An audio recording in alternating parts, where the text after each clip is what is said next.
Hey everyone, and welcome back. I'm Faye. I'm Morgan. And today we're going to be telling you the best things happening this weekend in Tampa Bay. But first, be sure you're subscribed to our YouTube channel. Are you ready? Let's go!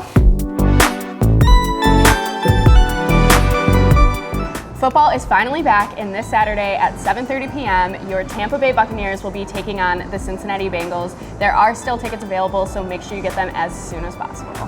Join MacDinton Soho for their Friday the 13th Horror Nights. They will be having a costume contest, happy hour, and horror movies all night long. This Saturday, there will be the Tampa Bay Beer Run. This is your not-so-traditional run where every 0.75 miles, you will get a beer sampling, and when you finish the 5K, you get a 16-ounce beer, followed with a party, lots of music, food, and of course, more beer. The Market Marie is coming to Clearwater with their biggest market yet. Shop local with over 100 vendors, food trucks, and so much more.